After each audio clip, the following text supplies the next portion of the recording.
happy. We are lucky today to have today's chapel speaker with us. She is amazing. She is a producer, reporter, and commentator for ESPN. She recently produced one of the most watched 30 for 30 episodes. She has worked on projects ranging from investigating the relationship between cancer and turf fields and child labor practices in Pakistan. Our chapel speaker was pre-med biochem major at Stanford. Ow! Captain of every team she's been on and loves fun facts. Fun fact, she's a mom of 2 amazing kids, and fun fact, she loves donuts. Our chapel speaker has won 3 Olympic medals and was captain of the women's national team from 1990 to 2004. She won 2 World Cups, played in 4, and was the first American, male or female, to win a major award from FIFA, the Fair Play Award. She was inducted into the Soccer Hall of Fame in 2007. She has been president of the Women's Sports Foundation, and last night was a presenter at the Women's Sports Foundation dinner. It is an honor to have such an incredible athlete here. In 2006, Julie Foudy and Todd Smith, a Blair alum who's here today, founded the Julie Foudy Sports Leadership Academy. Skylar and I both attended over the summer. It was an incredible experience to get to play soccer with girls from all around the world. I learned how to be a leader on and off lacrosse fields, and that the secret to leadership is choosing to matter. I went 4 years ago. The phrase, choose to matter, matter to choose, think like that and you just can't lose, has stuck with me even until now. I live by that phrase daily and has helped me to make the decision that I matter and that I am worth it. The camp was honestly an amazing experience that I will continue to cherish forever. Julie Foudy, I think it is really cool that you have worked hard as an athlete and that you're someone who has used the platform of sports to help others. Your friend Amy sent us this. Julie Foudy is a source of inspiration and motivation that extends far beyond the world of sports. She has the amazing ability to connect with people in all walks of life and instills her positivity and passion on all those fortunate enough to be able to be in her presence. She's a donut-loving, energetic cheerleader that promotes a you-can-do-it spirit, a wonderful mentor and friend. Have fun at Blair. Glad you made it. Our chapel speaker today has changed people's lives for the better across the world. Girls in America, Brazil, Afghanistan, Pakistan, India, just to name a few places, are living better lives just because of her. Everyone, let's give a warm welcome to our chapel speaker, Julie Foudy.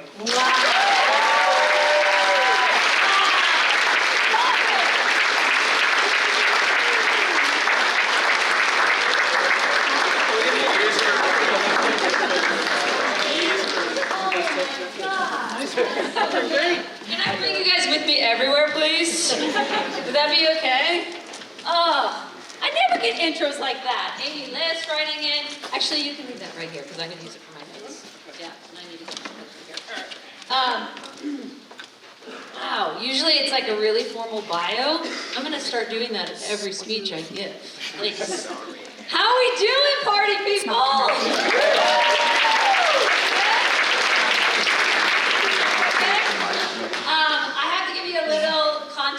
On my history with Blair because I feel like I've been here for about 15 years. However, this is my first time to Blair Academy. And my history with Blair goes all the way back, as you just heard, with Todd Smith, who's in the house, and is one of our co-founders of the Julie Foudy Sports Leadership Academy. Todd and I met right after I retired from playing in 2005-ish, Todd. Yep. And we had an idea to do something bigger than just how to teach a kid how to kick a soccer ball or throw a ball or shoot a ball. We were like, we should be talking about leaderships as well and the gift that sports brings. And I was telling my friend this, and she's like, oh my God, I know this guy Todd, who we grew up with, my husband grew up with, and he has the same idea. And we got together, and now 15 years later, we've run 14 seasons with over, I think, 4,000 kids that have come through our Leadership Academy. Unfortunately, we run it at a school you might have heard of, Petty School. Apologies. Apologies. That's why for 15 years they've been like, you gotta get up to Blair, you're gonna move the camp up here. Get up here. But Todd introduced us to one of the first people we have on staff who's been there every day and day one, Carolyn Conforti Brown!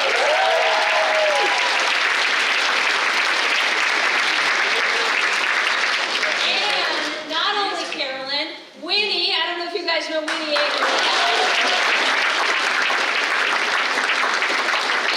Just every year, I mean, half of our staff is Blair. In fact, this year, we had one of the petty lacrosse coaches who was coaching at the academy, and she's like, "What's up with all this Blair stuff everywhere?" And I said, "What are you talking about?" She goes, "All your envelopes are Blair, all your folders are Blair." I was like, "Get over it, it's good."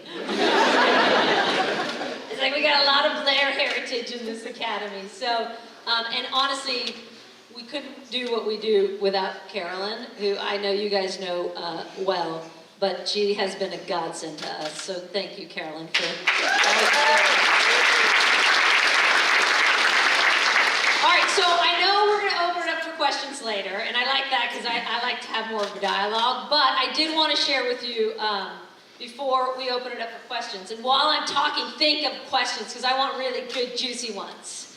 I wanted to share with you a little bit of perspective on where my thinking comes from and why we did start actually the Leadership Academy. And it all started, let's see if I can work this clicker. Raz will be so excited if I can.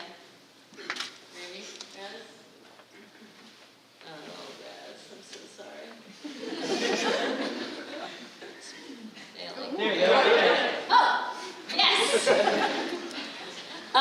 So one of the first quotes when I was playing with the national team, and I started with the national team super early, mostly because people think, oh my gosh, you were amazing at 16 years old. I was like, there really was no other team to play on. They didn't have any youth national teams, and so they brought all of us young kids up to play on the full women's national team.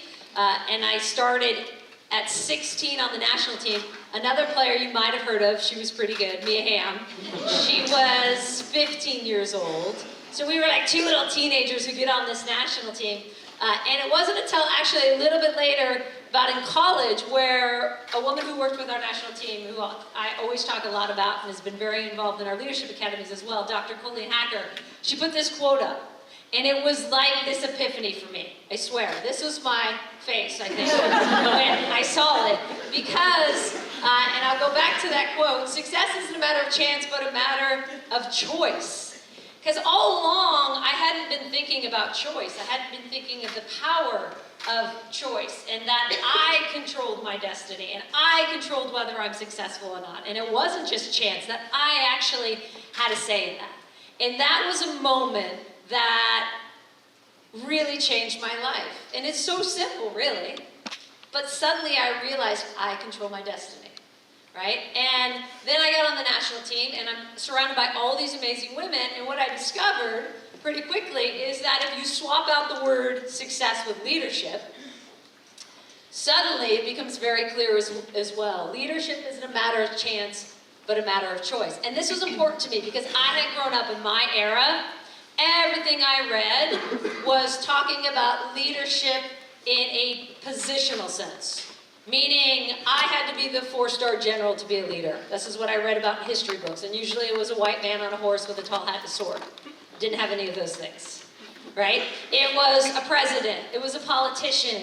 It was a CEO. And then I got around all these amazing women on the national team, and I realized, like, oh my gosh, we've got that so wrong. Actually, leadership is personal, not positional. And that it's in you to bring it out. And it's in you to establish what your leadership style was. And I'll give you a couple examples. Mia, who I just mentioned. Mia Hamm, although she was the superstar of soccer for so long and she was on every cover and everyone wanted to interview her, Mia does not want to talk to people. Very shy. The most wonderful human being, but so introverted, very shy, super uncomfortable on stage, right? Contrast to my nickname is Julie Foudy, right? Don't have a problem with it, really. But Mia, she would be like deathly ill if she had to go up and give a talk. And she was not the one in the middle of the huddle, pounding her chest, getting everyone riled up. But what I noticed in Mia, where she was incredibly effective and her leadership style was very personal and very private.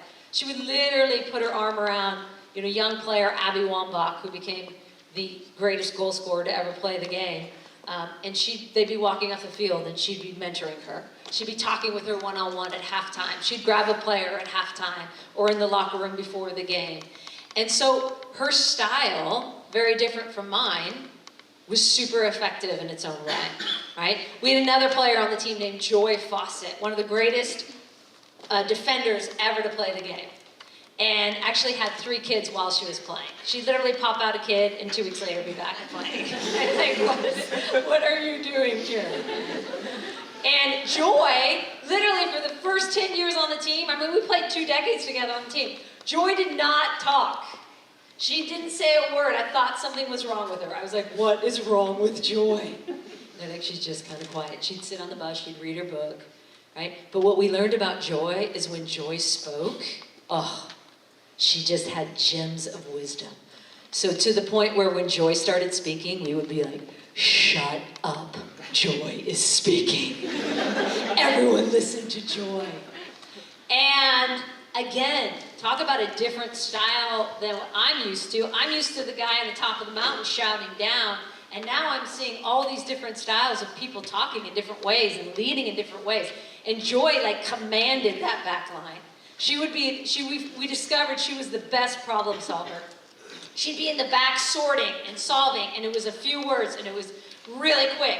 But you listened because you know whatever she said was spot on, right? Contrast that with Brandy Chastain. You guys are too young to remember this, but the old folks in the audience will, right? When we won the '99 World Cup, Brandy gets naked. She takes her shirt off, and not entirely naked. She had a sportswear on, thank God. And she was, we called our Energizer Bunny. Right? Full of contagious energy. I loved it, right? Always the last one signing for kids, always there. And so I'm watching all these women do their thing, and I'm like, it's not positional. I've grown up all my life thinking that leadership fits into this small definition, when in fact, it's personal. People want to follow what's authentically you. And if you're not the one at the top of the mountain shouting down yet, right?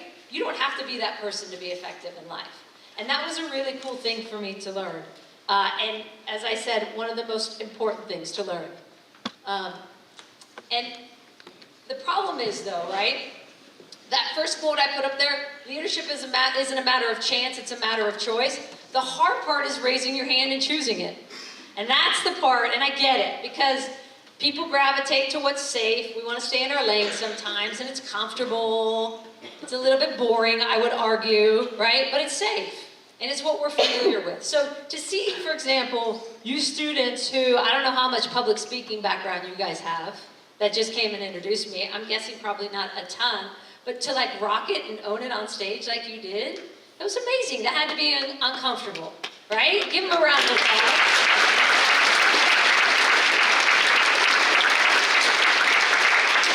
Where's Ryan? Is Ryan my wrestler? Where's Ryan? See? Ryan, you made it, dude. You did it. You rocked it.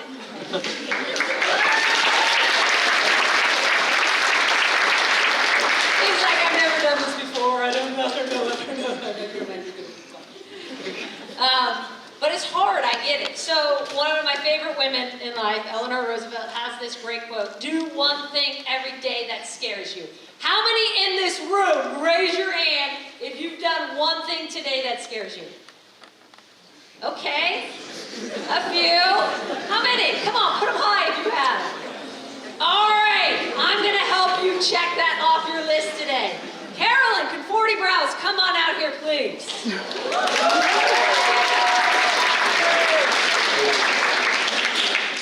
So at the Leadership Academy, we do a fun exercise called I am comfortable with crazy. Okay? It's about being comfortable when you're uncomfortable. One of the greatest skill sets. You all are going to do it, but Carolyn is going to demo it for me. I think actually, Whitney, you should come demo with Carolyn. Yeah. We could do, okay. So, we have options here. Would you options. 1, your favorite song, but in your best opera voice. 2, we have a tradition on the national team called the B-dub, the best of your worst.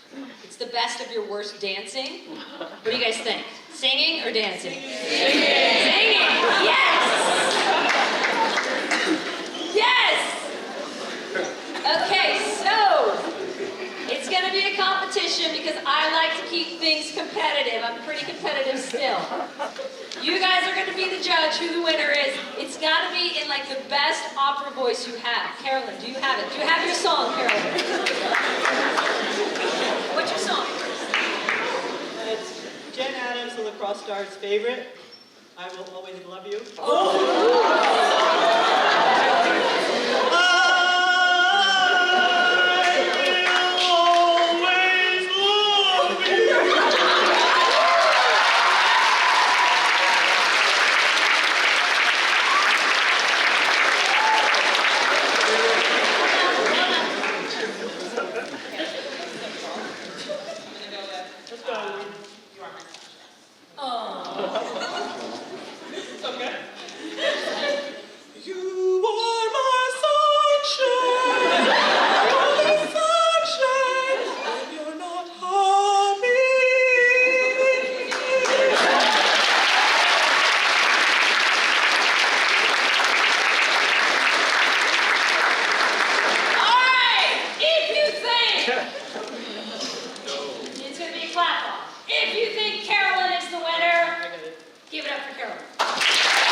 I call her CCB all the time anyways.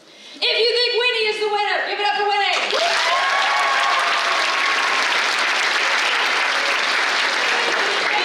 Alright, now here's the key.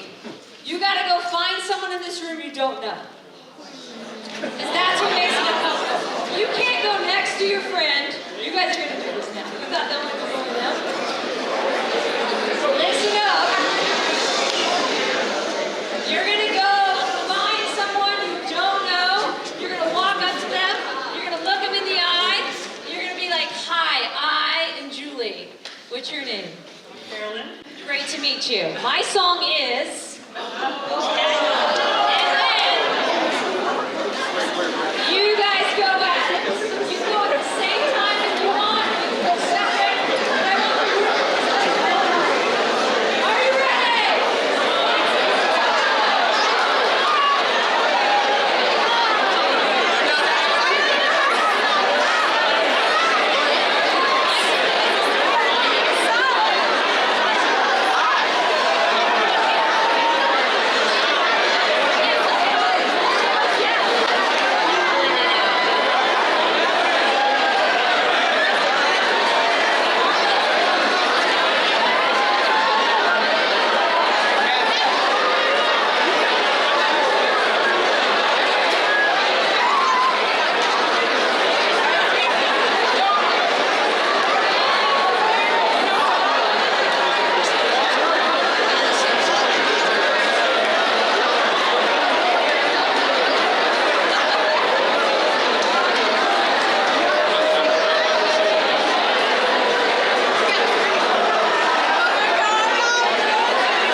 someone that was just amazing.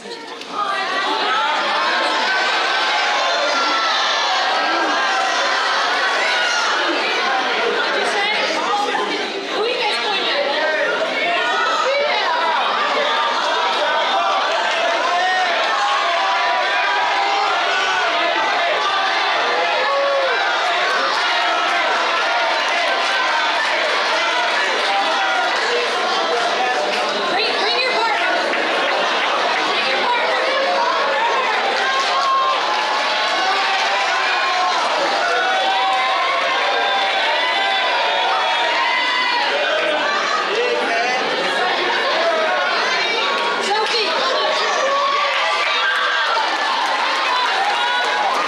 Who's your partner?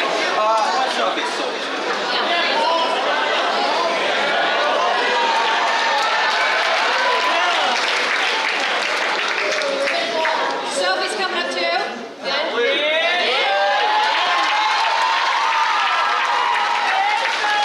Sophie, Paul, should we sing it off? Yes, sir.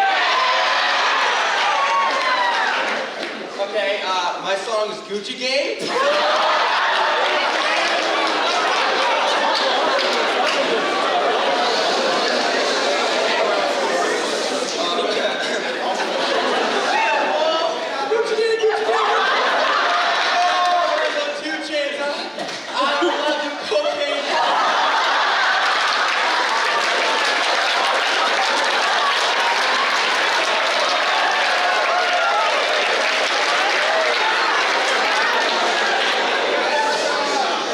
You sing Panini? Hey, Panini! Who's a big Panini? Who's a big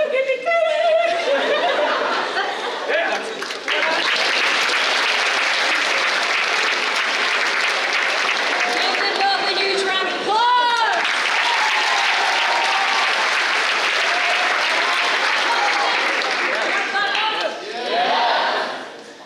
If you think Paul is the winner, please clap.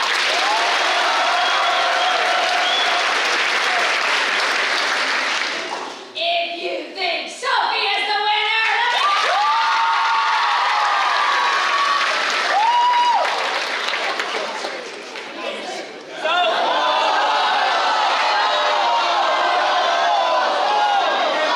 these guys go, oh, they're like Sophie.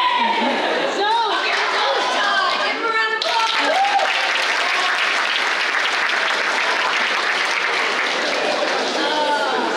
How many of you see that and you're like, no problem. That's like in my comfort zone. Yeah, I like it. Okay, that's me. I can sing and dance all day, it doesn't matter. Some people, how many of you are like, oh my God, I don't know this person and she's asking me, this crazy woman on stage is asking me to do this? Raise your hand. How many of you are more comfortable singing than dancing? Because it's weird, like if you tell people, oh, I could totally do that singing, but I couldn't do that dancing, or vice versa. Well, I will tell you, right? That initial feeling of, I don't want to do this, and the nerves and the butterflies are a great thing. As Dr. Colleen Hacker told me one time, she said, you know what that means? Never wish the butterflies away. Because I was saying, I don't like this, it's uncomfortable. I'm in a game and I'm not feeling confident and I've got these butterflies. And she said, oh, never wish the butterflies away. I said, no, I don't like the butterflies. I wish them away every game. She's like, no, the butterflies are a great thing. It means you care. It means you're invested. It's visceral. It matters. Don't you want life to matter? Things in life to matter? She said, now just teach them to fly in formation. And I was like, oh. How do I do that? Right? And she taught us all these great strategies. I still, to this day, I wear a hairband on my wrist and I'd be in the middle of a game. And she said, if you get those butterflies and you start to doubt and you start to worry if you're going to be comfortable and uncomfortable, snap your hairband, right? A physical reminder to mentally snap you out of it and replace that thought with something positive. And guess what? It works. She's like, again, the theme of choice. You choose what goes into your brain. You choose how you're going to deal with that situation. Here's a physical reminder to snap you out of it. And it works. There was a snap. Right? Or some people will pull up their socks, or some people would fix their ponytail, or they roll up their sleeves, whatever that physical reminder was to get them through that moment. Because if you can get through that moment, here's what's on the other side. Right? There's your comfort zone. And outside of that is where this magic happens. And that is a beautiful place if you're willing to get out of it. If you're willing to do one thing every day that scares you. And our national team, what I learned, got really good at this. Which is, I think, why we were really successful. Because when I first came to the national team, this is way back in the 80s, early 90s, late 80s, early 90s, there was no Women's World Cup. There was no women's soccer in the Olympics. And at the time, as feisty teenagers, we were like, why not? Why not? Why don't we have both? They've had the Men's World Cup for 100 years. They've had men's soccer in the Olympics for hundreds of years. Why don't we have a Women's World Cup? Why don't we have women's soccer in the Olympics? And people would say, girls don't play soccer. Girls don't play soccer. People in this country don't play soccer. And we were like, really? I think they do, actually. Girl, they're not going to care about it. There's not enough that play, right? You guys are crazy to think such dreams. And what we discovered over time is that if you kept pushing to get out of that comfort zone, and you kept pushing other people to get out of that comfort zone, that we actually weren't the crazy ones. We were the courageous ones, right? And it's beautiful when you learn the magic on the other side. You actually get to a point where you're like, I want to get out of my comfort zone, because I want to experience that. Because I know I'm going to be fine in that. And that's where good things happen. Right? I don't know if you've seen this video. This is a great video of an 8-year-old in Utah on the top of a ski jump. I want you to watch it. It's fine. Have fun. I'll do it. Well,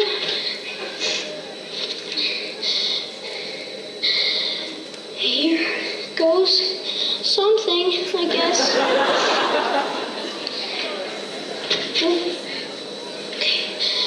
Do this. I'm gonna jump. You got it. Whoa, my ski's slipping off. Just remember, never snowplow, okay? No snow plows. Keep it straight, you'll be fine. Okay. You can do on the 20. Straight. Do you go faster on the end run? A little bit. A little bit? Yeah. Is it any steeper, do you think? Not much? Same steepness, it's just longer. Well, just longer. Just longer. Just a bigger 20, that's all. Yep. Have It's a fun. bigger 20. Go ahead. I got it.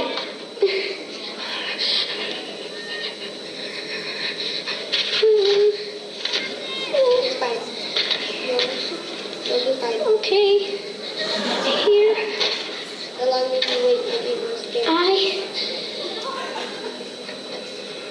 Go.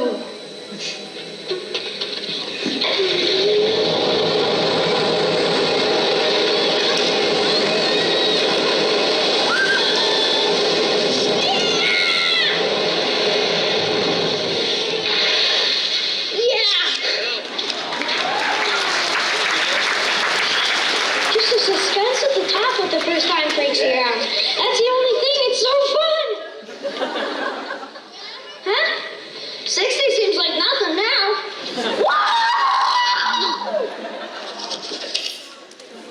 Did you hear her at the end? Did you hear her at the end what she could say? She said, it was just the suspense at the top that gets you. That was so fun. Right? And then what did she say at the very end? Because at the top, did you hear the dad or whoever the male figure is saying, and it's so important what he said. Did you catch what he said? Don't slow down. Do not snowplow. You take this. Right? Bad things happen when you snowplow on a ski jump, I'm guessing. Right? Do not slow down. You take this. And it's just a bigger 20. Meaning a 20 meter. She's now on the 40. It's just a bigger 20, that's all it is. And literally, she's like hyperventilating at the top. I can do this, I can do this. So did you hear what she said? So she's now doing the 40. She gets to the bottom, what was the last thing she just said? 60 seems like nothing now, right? And I wish there was a secret sauce to everyone being able to conquer that ski jump moment, because you're gonna have ski jump moments all the time in your life when you're standing at the top and you're hyperventilating and someone next to you hopefully is telling you not to slow down, you're fine, right? Because that's the power of that moment. You get through that and you find, that was so fun. She's screaming, her hands are in the air. 60 seems like nothing now. Right? And I wish there was a secret sauce, but there are 3 things that help. 1, own your awesome. This one's a big one for me, right? And especially with women, I think we're terrible at this. It's one of the most endearing things about women. It's also one of the things I think that sets us back, right? We're always deflecting. No, it's not me. No. I'm thinking these 700 people. Mia was the master of this, right? She'd win an award. She'd name every single person, every teammate. The postman who delivers her mail, the parking lot attendant, the massage therapist. I mean, she'd go through the ranks, and I'd be like, sister, you're pretty good. Why don't you just own your awesome? And I'm not saying like you have to walk around and brag about your awesome, but understand your value. Own that awesome. I would say that is the very first thing. Second, and this is something I learned from a dear friend named Mary Carrillo, who is a giant in the broadcasting world. And she's done everything. She was a professional tennis player. She does a lot of tennis commentary, but she's so smart. She's done documentaries. She does great features for HBO Real Sports. And when I first got into the broadcasting business, I called Carrillo, and because I too wanted to expand beyond soccer. And I said, Carrillo, how did you do it? Because you do all these different sports.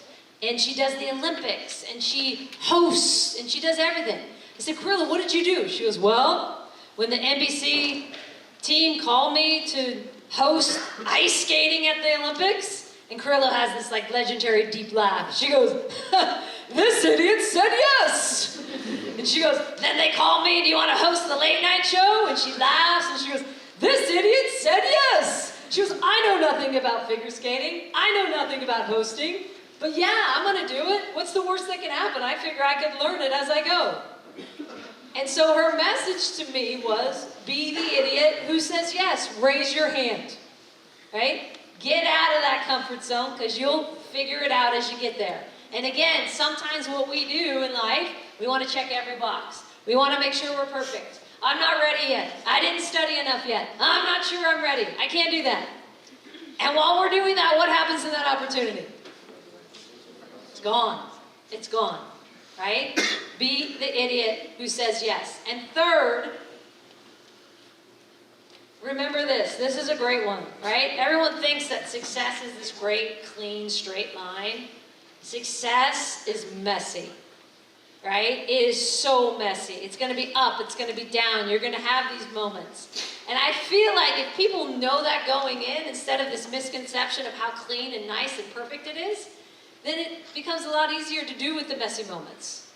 And I think one of the biggest traits for a leader, and the most important trait for a leader, is how you deal with the mess and how you react to the mess and what you're like in those moments of chaos. Because leaders can lead when times are good, and they can lead when everyone's winning, everyone's successful. That's easy to lead.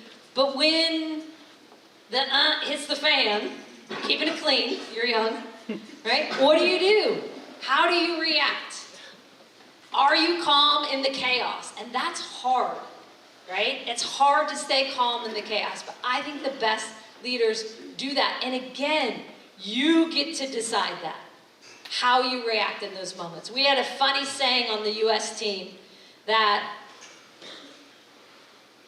was, do not use panic. We were playing in China, and there was a road sign in Chinese script, and underneath it in English, it had both, because we were in China, it had English and Chinese on it, and underneath it, it said, in the raining of the roads, do not use panic. And it was on a bridge. And I thought that was so good. So our US team, whenever things would get hairy, we would be like, do not use panic. We're gonna be fine, right? It's a very different tone when things are crazy, and on the field or in life, it's, come on, you guys! Versus, come on, you guys, we got this, we're good. You control that tone. You're saying the same thing, but you're saying it in two very different ways, right? So be the leader in the craziness that has the ability to change that into a positive. There's another video, I'm almost there for questions. There's another video I'm going to show you that is about this ability to have this perspective and flip it. Raz, I'm so challenged. Thank you.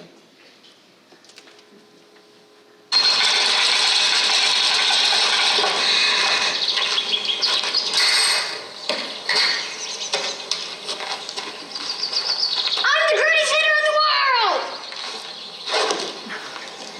Strike one. I'm the greatest hitter in the world! Strike two.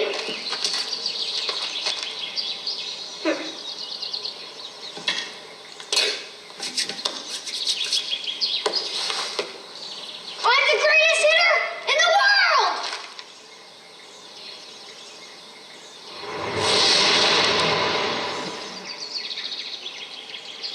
Strike three. Wow. I'm the greatest pitcher in the world. Optimism. Pass it on. A message from the Foundation for a Better Life. Love that one. I'm the greatest pitcher in the world. And you know, again, Dr. Colleen Hacker, attitudes are contagious, is yours worth catching. Something I live by. I think about that all the time. Attitudes are contagious, is yours worth catching. And not only that, surround yourself with people that will lift you up in that regard. I mean, I was blessed to have all these amazing women on the national team that taught me about leadership. They taught me about being positive. They taught me about being courageous. They taught me about getting out of my comfort zone. But most importantly, also, whenever anyone doubted in that group, guess what? There was someone next to you that would be like, you're fine, let's go. Right? Don't snowplow. Go down that jump. You're going to be fine. So surround yourself with people that do that, because we know there's a lot of people out there who, when you tell them this crazy dream, you're like, and I'm going to do this, and I'm going to do this. They're like, that's stupid. Duh, as my kids say. Duh. Right? Surround yourself with people who will let you dream and get out of that comfort zone. Because if we do, the great thing is this wonderful cycle of inspiring and being inspired by other people. And I feel like that life and this world is a much better place when we do that. And you guys at Blair Academy have all the potential to do that. So thank you for having me. We will open it up for questions. I will actually stop talking. How much time do we have, Carolyn? You got about at least 10 minutes. 10 minutes. Okay.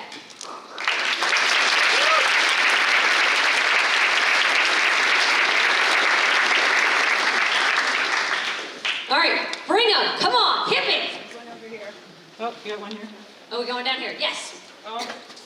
How important do you think being a leader is? And do you think being a server and a leader is important because, like you said, your teammates, when one would get down, there's always someone around them to bring them up, and I view that as serving instead of just worrying about yourself. I love that. Yeah. So how important do you think serving was to contribute to your success and the success of your team? Yeah, that is a great question. Remind me of your first name again? Dom. Dom. Dom, that is so spot on too. And could you guys all hear her question? Because so much of leadership is service, right? There's a fantastic friend and mentor in my life who has helped with the Leadership Academy, Marlene Bjornsrud. And she always said, we always do this, leadership is in one sentence at the Academy. And she always said, leadership is service. And one of the things that we've always taken near and dear to our hearts is that it's serving your teammates. It's celebrating others. It's lifting others up, right? And that's the thing, I think we have this misconception that I've got to raise $1 billion because that's what Taylor Swift has done with her auction, or Justin Timberlake has, bid on this and he's raised millions here, and I have to be a celebrity, and I have to be a person in a position of power to raise money. It's not about money, right? They're doing great work. I don't mean to diminish that. But it's about, can you help your neighbor? Can you help the person next to you? I mean, everyone has the potential to do that. And I think, honestly, our team was so successful because we valued the first 3 players we would pick on any team. We would go into the coach before an Olympic roster or World Cup roster was set, and the captains would go in and say, Coach, we would like to pick player 18, 19, and 20 on your 20-player roster. And they'd be like, what? We'd be like, we'd like to pick 18, 19, and 20. You pick the rest, but we want to tell you who we think should be the last 3 players on this team. And we would tell them this, this, and this. And I will tell you, when we got that right, we won a World Cup and we won Olympics. Like, that's the common denominator when you look at the years we won, because those people got it. They got celebrating others. They got that they're only going to get a couple minutes maybe in this game. They're not going to get in, and they're dying to get in. They're national teamers. They're playing at the highest level. You don't think they're competitive? Yeah, they want to get in. But they also realize the we is greater than me. And part of that is celebrating each other for the journey. So that's a great question. I think leadership is service. I wholeheartedly agree. And it makes us all better because of it. Yes? Going into the national team. What's your first name again? Becca. Hi, Becca. Hi. Going into the national team at such a young age, who on the team inspired you and pushed you to keep going? Okay, so going into the national team at such a young age, who on the team inspired me and pushed me to go? Oh gosh. Well, I was a teenager when I got on the national team, so here I was like this, I was a good player, but I didn't realize what my future held, and I was always kind of the star player, but not to a point where it's hey, I'm the star in everything I do. I mean, I knew I was a pretty good soccer player, but didn't know the level I could play. But I get on this team and I was like, what am I doing here? Oh my gosh. And it literally took me about 10 years for me to control the butterflies and put them into a place where I could get them to fly in formation, because I doubted it for so long. But all the time I'm doing this, you have players alongside you that you start to realize when you break down those barriers of, oh, they're feeling the same thing I am? You mean Mia Hamm also feels this way? Okay, she's like the greatest player in the world, and she too is worried about how she's playing. And so you start to understand that I'm not the only one with those butterflies. I'm not the only one in life with those doubts. And by sharing that and that vulnerability, I think you also grow. And then we had, amazing captains and leaders on the team who, Carla Overbeck is a name I feel like everyone should know. She was our captain for many years. And she just had this great way of firing you up without breaking you down. In the middle of a game, she was our center back, and she, with the perfect tone, would be like, Foudy! I'd be like, yes? We need you. I'd be like, okay, Carla, I'm here for you. Let's go. Right? And she would get you going and give you confidence. So I think I was really blessed. I had a great veteran group, but then you also realize, you're not alone with those doubts. Everyone has doubts, and that's such a healthy thing to realize when you know you're not alone. One more question. Yes. I'm Avery. Hi, Avery. So you were kind of speaking about leadership on a smaller scale, within a team. But what kind of leadership do you think needs to be taken to tackle larger issues like equal pay in women and men's sports? Yeah. Whoa, that's a good one, Avery. You're going deep, sister. How many days do we have for that one? Well, the equal pay issue is interesting, of course, because it's something that the women's soccer team right now has been very vocal about, right? And not just women's soccer, I think they've led the way with that as of late. You saw women's ice hockey 2 years ago have a situation where they almost boycotted their world championships, and they stuck together for not equal pay, but better support, better pay, better marketing, all of it, better support of the grassroots and getting more girls playing. But just having athletes stand up or women stand up and say you should do this obviously is not the only answer. And I think what's been great to see is you have a ton of male allies who have come forth and said, this is something we should be fighting for together. This is not just a women's issue, right? I was looking at the statistics recently. Half of the workforce now, comparative to my parents' generation, where a lot of women were still staying at home, and there was only a sole breadwinner with a husband. Over half of the workforce now is women. And so when you think about the ramifications of, and there's also a stat that says over the course of their careers, it's not just that they're earning 80-some cents on the dollar. Actually, if you aggregate that over the course of their careers, they're only earning about half of what the men are earning. And so you find 1 in 3 families where women are the sole breadwinner are living in poverty. And so you think about the ramifications of that, and this is an issue that more people need to speak up about, not just the women who are affected by it. And that's why I love when I see corporations jump in and men jump in. And it's something that I think obviously helps society as a whole. And I have always believed that leadership is a collective process. And for example, it wasn't me versus you, and it's not me versus you in terms of winning, and I want more pay than you, or I want this. It's like we should all be winning together, right? And getting on the same page. And I think that's something that hopefully we'll start to see more of going forward. All right, Blair Academy, I want you to give it up and say a big Blair thanks.